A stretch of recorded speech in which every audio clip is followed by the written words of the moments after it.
In all, 16 people were arrested in the bust around the state. About half of them were arrested right here in Northeast Wisconsin. Bust took down child sex predators and child sex traffickers. 8 people around Northeast Wisconsin arrested in this case. Hemming says some girls enter human trafficking as young as 12 years old, boys as young as 11.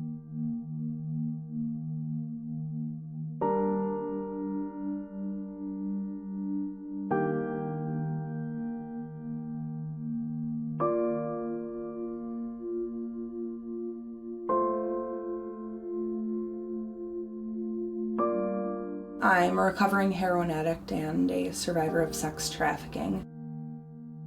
In high school, I was that all-around American girl. I was in soccer, track, gymnastics, FFA, Model UN in middle school, played violin. You know, I did all of those things that I hear so many parents say today, well, my kid is involved in this, so, you know, that would never happen to them.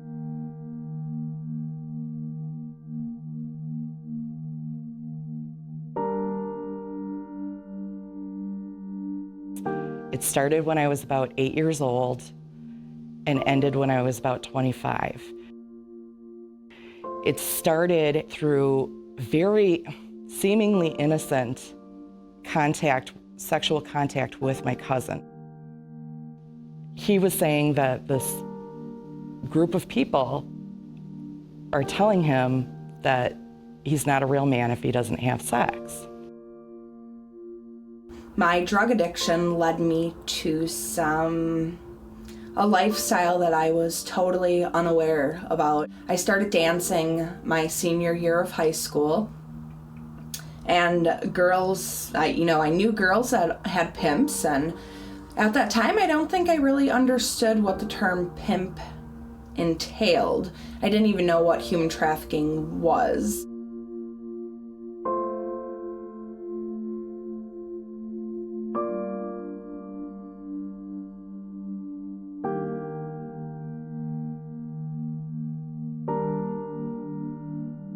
I was invited to a birthday party.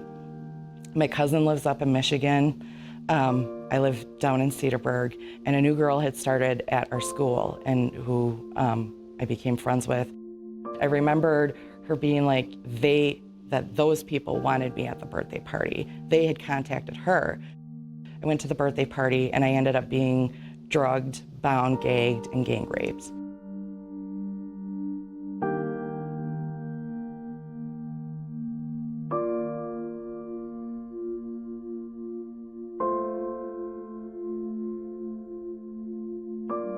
That was the beginning of the traumatic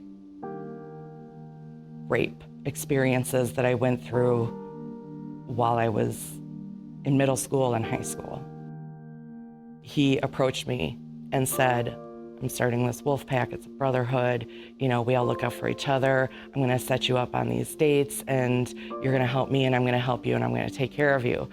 And even though I had there was nobody talking about what prostitution is or whatever, I know if you're making money off of me going on dates, you're talking about a prostitute, right? He never said the word, but I said to him, that's what you're talking about, right? And he's like, that's your word, not mine.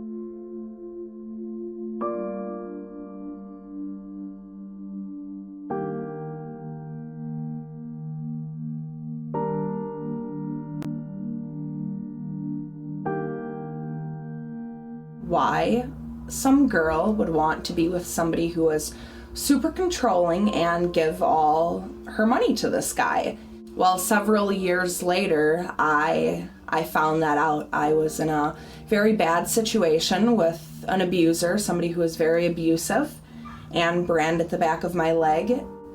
Took months to sell me the dream. He promised me that he could keep me safe and that we could make money the easy way. I had no idea what that actually entailed.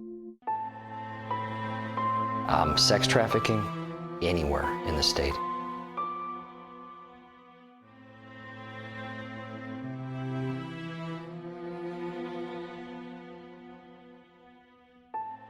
Well, I think people generally make the mistake of thinking this is old school prostitution, where someone's made a choice that this is what they want to do to make some money. Or it's frequently in the exotic dancing places, the strip clubs. Oftentimes those are people that are being trafficked.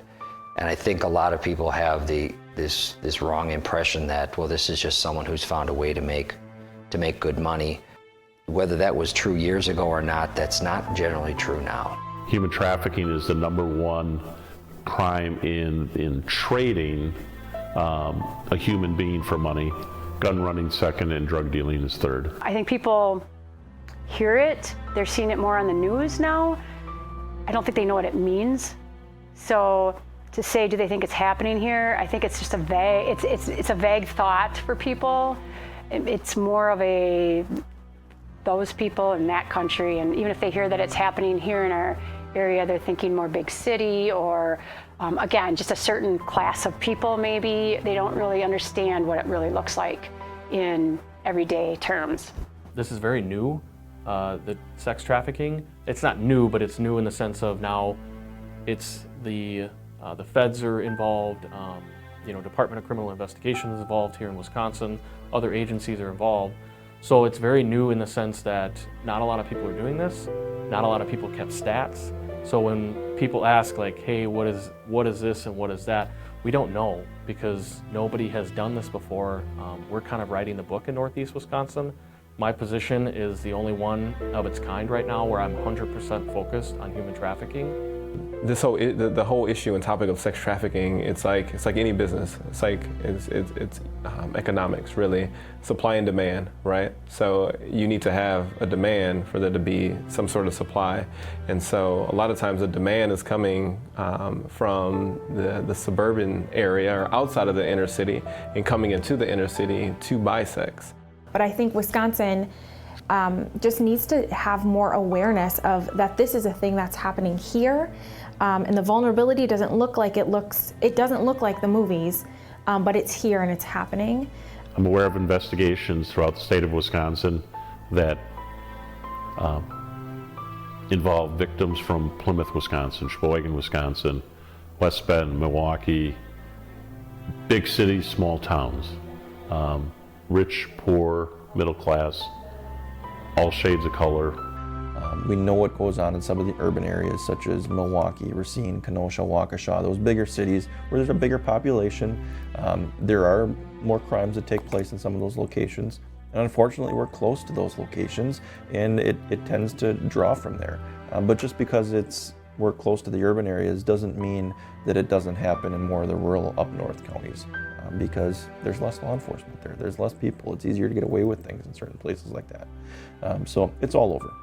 A few years back, there was one individual who was involved in trafficking who had started to work with law enforcement after he was caught and disclosed that it was his impression that Wisconsin was kind of particularly Milwaukee, was kind of the Harvard of human trafficking. And it's an awkward metaphor, but it's a comparison that people are coming here to learn how to do it. We're exporting the skills. It is a hub, 100%. It actually has been, by the FBI, is pretty much coined the biggest starting area for a pimp, not only in the Midwest, but the United States.